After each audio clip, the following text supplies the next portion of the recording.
Hey everybody, this video is called One More Attempt, and tonight we're going to continue our pass-through study here in the book of 1 Samuel, where we're going to be looking at the 20th chapter, and we're going to be looking at another attempt to reconcile with Saul and David between them. So 1 Samuel 20 verse 1 through 4 says, Then David fled from Naioth and Ramah and went and said to Jonathan, What have I done? What is my iniquity, and what is my sin before your father, that he seeks my life? So Jonathan said to him, By no means you shall not die. Indeed, my father will do nothing either great or small without first telling me. And why should my father hide this thing from me? It is not so. Then David took an oath again and said, Your father certainly knows that I have found favor in your eyes. And he has said, Do not let Jonathan know this, lest he be grieved. But truly as the Lord lives, and as your soul lives, there is but a step between me and death. So Jonathan said to David, Whatever you yourself desire, I will do it for you. So we see that David at this point leaves Naioth to see if Saul's heart has changed toward him, that he wanted to see if there was a chance of reconciliation between him and Saul. And David wanted to know if Jonathan was also turning against him in agreement of his father. You know, it makes sense because oftentimes family members will stick close to each other, even, if it's in the wrong way against, another person that was a close friend. And Jonathan, he had to reassure his heart toward David. And Jonathan was unaware of the recent attempts on David's life, and he was trusting in his father's oath that he would not harm his friend David. And Jonathan expected to be informed by his father of any change in his plans, but we see that Saul has a mind of his own, and why would you tell your son what your mindset is when your son is friends with the person you want to hurt? And we could see David's discouragement with the stress of the unexpected relating to Saul's mission against him. And Jonathan, he continues to reassure David by bringing encouragement and to offer to be a help to a discouraged man. And I get the sense that Jonathan really takes his friendship with David serious, and that he really wanted to help David. In verse 5 through 11, it says, And David said to Jonathan, Indeed, tomorrow is the new moon, that I should not fail to sit with the king to eat. But let me go, that I may hide in the field until the third day at evening. If your father misses me at all, then say, David earnestly asked permission of me, that he may run over to Bethlehem in his city, for there is a yearly sacrifice for all the family. And if he says, Thus it is well, your servant will be safe. But if he is very angry, be sure that evil is determined by him. Therefore you shall deal kindly with your servant, for you have brought your servant into a covenant of the Lord with you. And nevertheless, if there is iniquity, kill me yourself, for why should you bring me to your father? But Jonathan said, Far be it from you, for I knew certainly that evil was determined by my father to come upon you, that I would not tell you. Then what would I not tell you? Then David said to Jonathan, Who will tell me, or what if your father answers you roughly? And Jonathan said to David, Come, let us go out in the field. So both of them went out into the field. So the new moon was on the first day of the month, and it was celebrated with a sacrificial meat, as you find in 2 Kings 4:23. And it's served for both religious and civil festival. And in the last video on Monday, David hid again from Saul in the secret place. And apparently, David's family held on to the annual family reunion that occurred during the same time as one of the monthly new moon celebrations. And Jonathan and David had solemnly pledged their friendship and loyalty to one another. before the Lord. And we see that their covenants are further amplified in the upcoming verses of verse 13 through 17 and verse 42, as well as chapter 23, verse 17 and 18. And as his covenant friend, David asked Jonathan to kill him if he was deserving of death because of possible sin. And there were special sacrifices commanded for the new moon, as we studied back in February in Numbers 28, verse 11 through 15. And in verse 8, David is essentially saying, basically in verse 8, David's saying, if you're working for your father and you are in agreement with him, then I just desire to die. Just kill me now. That's pretty much where David's getting at. That, Jonathan, if you are doing dirty behind my back and you're joining your father against me, don't think you're being creative. Just take me out now. I don't want to deal with this drama. But in verse 9, Jonathan shows that he truly did not know that his father was still out to get David. In verse 12 through 13 says, Then Jonathan said to David, The Lord God of Israel is witness. When I have sounded out my father sometime tomorrow, or the third day, and indeed there is good toward David, and I do not send to you and tell you. May the Lord do so, and much more to Jonathan.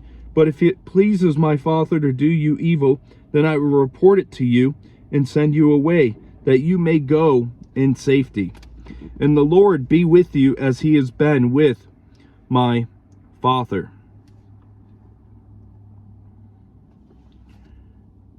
So, Jonathan, he vows here to find out what his father's heart is, and he said he will inform David of whatever is on his father's heart, whether it was going to be good or bad.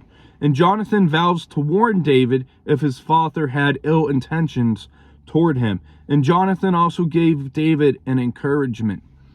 And, the friendship of David and Jonathan, it is a picture of what our friendships should look like. We should be an encouragement to one another. We should have each other's back. In the book of Proverbs, there's a verse I love that says, a true friend sticks closer than a brother.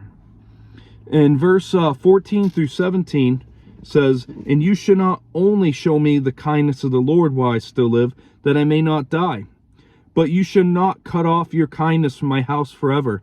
No, not when the Lord has cut off every one of the enemies of David from the face of the earth. So Jonathan made a covenant with the house of David, saying, Let the Lord require it at the hand of David's enemies. Now Jonathan again calls David the vow because he loved him, for he loved him as he loved his own soul. So Jonathan recognizes once again that one day King David, or David, would be the king of Israel.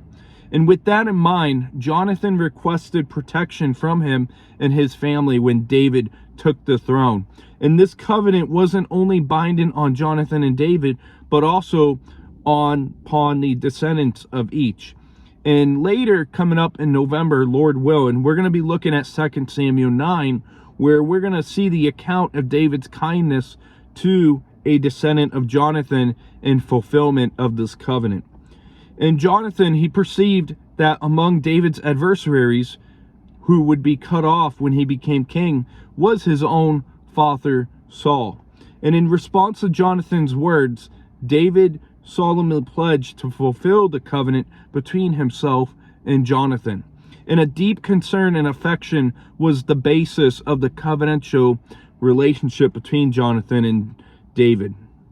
And this is the affection that's commanded by God in the greatest commandments, which we're going to look at in the wrap-up. But in verse 18 through 23 says, Then Jonathan said to David, Tomorrow is the new moon, and you will be missed, because your seat will be empty. And when you have stayed there 3 days, go down quickly and come to a place where you hid on the day of the deed, and remain by the stone Ezel. And then I will shoot 3 arrows to the side, as though I shot at the target. And there I will send a lad, saying, Go find the arrows. If I expressly say to the lad, Look, the arrows are on this side of you, Get them and come. Then as the Lord lives, there is safety for you and no harm. But if I say thus to the young man, look, the arrows are beyond you, go your way, for the Lord has sent you away. And as for the matter which you and I have spoken of, indeed the Lord be between you and me forever. So Azel may mean departure stone, and the location of the stone is unknown, but it is a well-known landmark in the field where David was hiding. And Jonathan would communicate to David by shooting these 3 arrows, and where he shot the arrows would tell him what was the status of his father's heart. And either it would show safety for David being promised, or he was still a fugitive that was wanted dead. In verse 24 through 34, big length of verses, says, Then David hid in the field, and when the new moon had come, the king sat down to eat the feast. Now the king sat on his seat, and at the other times on a seat by the wall. And Jonathan arose, and Abner sat by Saul's side, but David's place was empty. Nevertheless, Saul did not say anything that day, for he thought something had happened to him. He is unclean, surely he is unclean. And it happened the next day, the 2nd day of the month, that David's place was empty. And Saul said to Jonathan his son, Why has the son of Jesse not come to eat, either yesterday or today? So Jonathan answered Saul, David earnestly asked permission of me to go to Bethlehem. And he said, Please let me go, for our family has a sacrifice in the city, and my brother has commanded me to be there. And now, if I have found favor in your eyes, please let me get away and see my brothers. Therefore he has not come to the king's table. Then Saul's anger was aroused against Jonathan, and he said to him, You son of a perverse, rebellious woman, do I not know that you have chosen the son of Jesse to your own shame and to the shame of your mother's nakedness? For as long as the son of Jesse lives on earth, you should not be established, nor your kingdom. Now therefore send and bring him to me, for he shall surely die. So we see that Saul's anger goes off, and I can't help but picture Saul's anger going off like this outside of like Adolf Hitler, a very angry man. That's the way I see Saul going off on Jonathan here.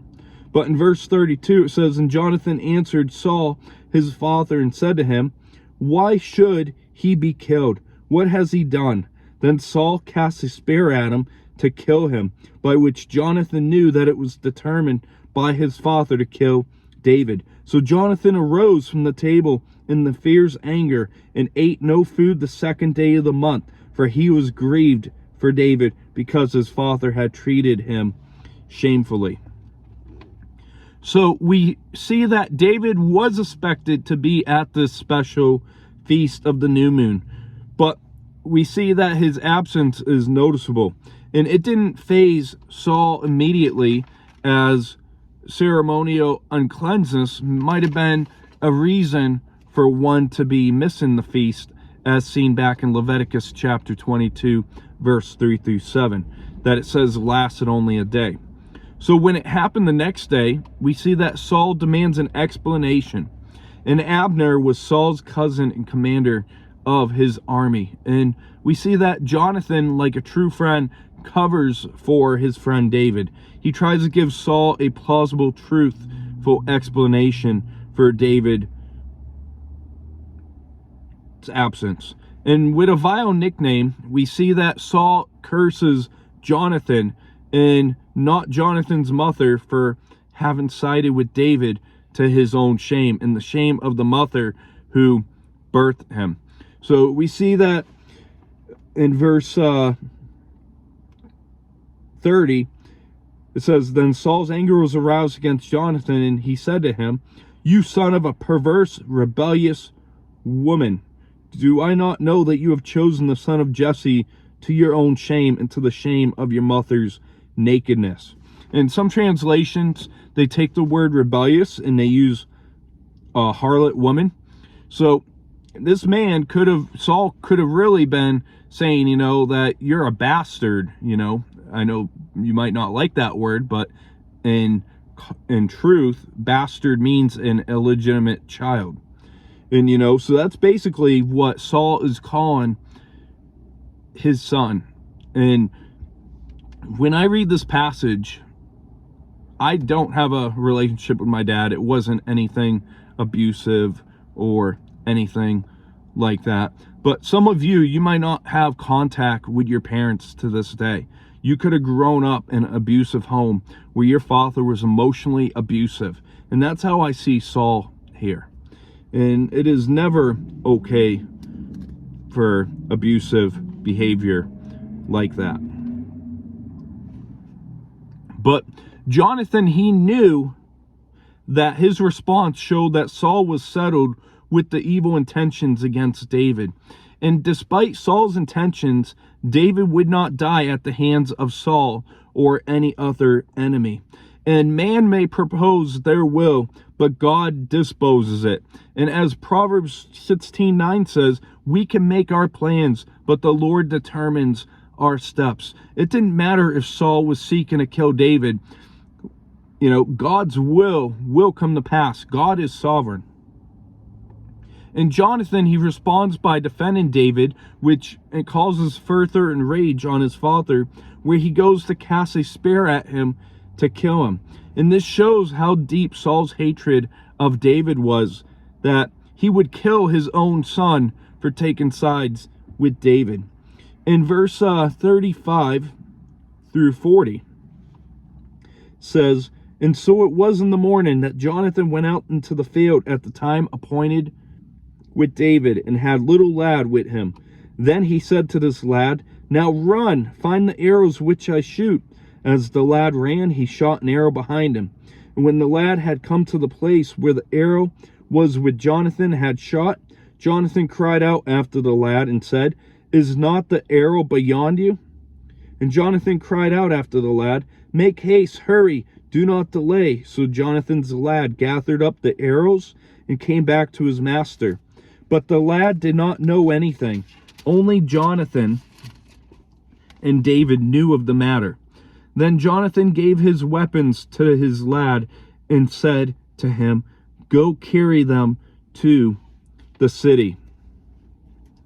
So Jonathan had a noble commitment to David as a friend. And Jonathan communicates David secretly with a single arrow. And we see the signal told David that he would no longer be welcome to the palace. Well, up until he became king.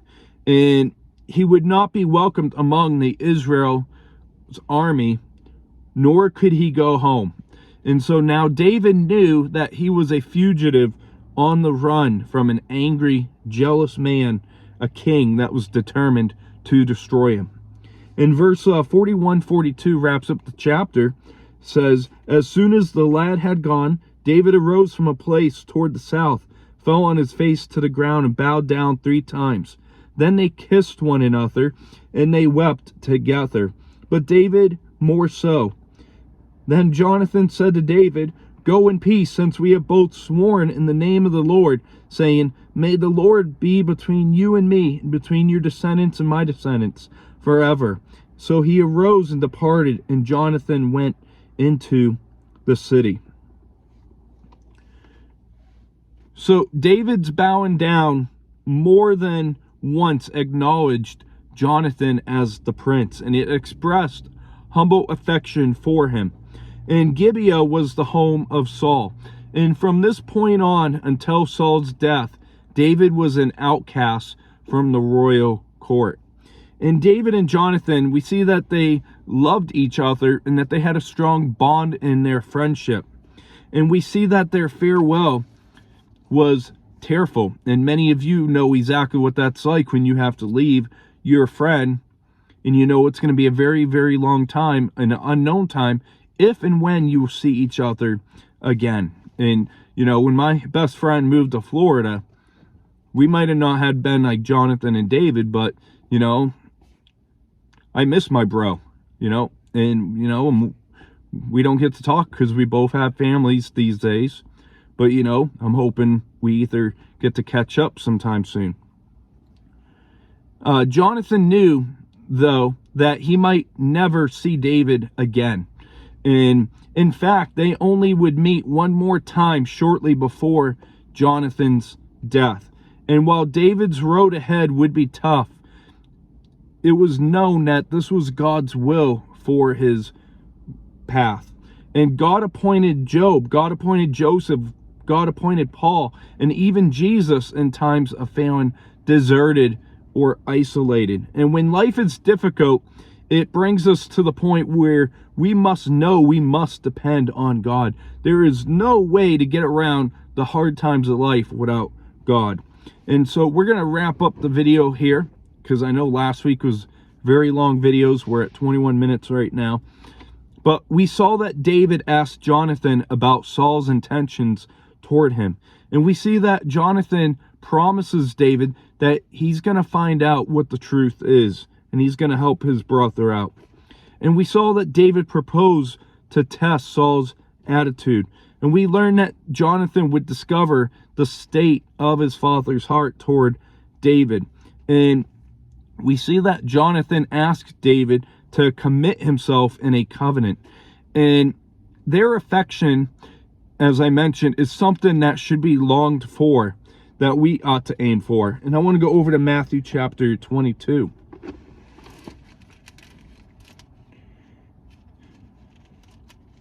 And I want to read verse 34 through 39. It says, "But when the Pharisees heard that he had silenced the Sadducees, they gathered together. Then one of them, a lawyer, asked him a tough question, testing him and saying, 'Teacher, which of the great commandment is in the law?' Jesus said to him, 'You shall love the Lord your God with all your heart, with all your soul, and with all your mind. This is the first and great commandment.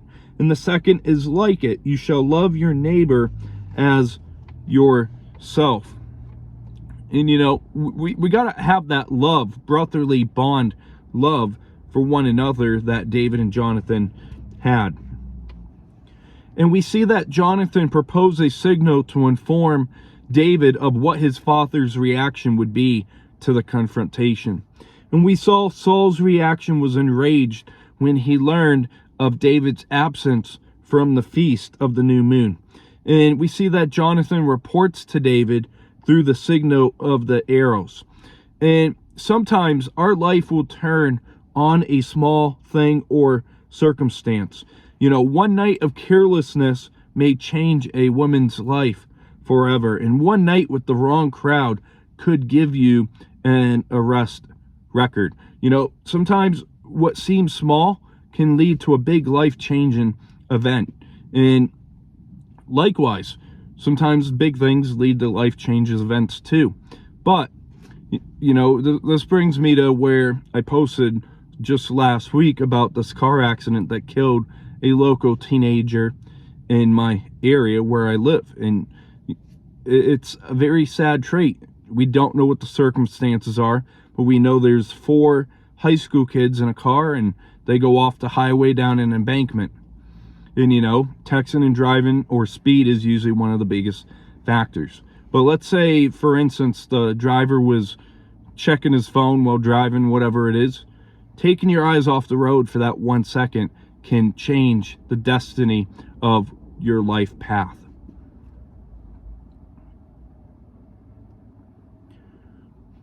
And it often doesn't seem fair that so much in life should turn on the small moments. But a lifetime is made of nothing but small moments. And we see that the chapter ends with a tearful farewell between David and Jonathan. And I want to touch on one more avenue with today's chapter. So we're going to go back to 1 Samuel. And I mentioned it briefly last week as we were continuing through. So sometimes you're going to hear people that are critics of the Bible or people that try to justify the LGBT and saying, you know, that God is okay with it. They'll take verses like this, 1 Samuel 20, verse 41. And it says, "As soon as the lad had gone, David arose from a place toward the south, fell on his face to the ground and bowed down 3 times. And then they kissed one another. And oftentimes you're going to see that people that want to turn the story of Jonathan and David into a homosexual relationship, they're going to end where they say they kissed one another. They don't continue with the and. You know, it says, and they wept together, but David more so. And so with verse 41, we see that they did not exchange kisses in a sexual act. This was not a sexual act. This was a true love and bond between good old friends. And it was an ancient custom, as you can find in other places across the Old Testament. In Genesis 45, verse 14 through 15. Check it out if you'd like. Ruth, chapter 1, verse 9. 1 Samuel, chapter 10, verse 1, and so on. And it was a custom, ancient custom, especially in Eastern cultures, where you greet one another with a holy kiss. And when you go over into the New Testament, you see where the Apostle Paul finishes up writing, an epistle, and he's like, greet one another with a holy kiss. It's sad that Hollywood today has turned what, the practices were in the ancient times into something sexual. And even today, to make mention, you're going to find that there are still cultures and different groups of people, tribes, where they greet one another with a holy kiss, especially close friends. It will be, a greeting. It's not anything sexual. And it's eisegesis to turn the story of David and Jonathan into a homosexual relationship. And that's going to wrap up this video for today. And we'll see you next, as we're going to be looking at David meeting Abimelech, the priest, at Nob. So I hope you have a great rest of your evening. And we'll see you on Saturday this week. No topical Saturday. We're going to continue with chapter 21. So I hope you have a great rest of your night. God bless.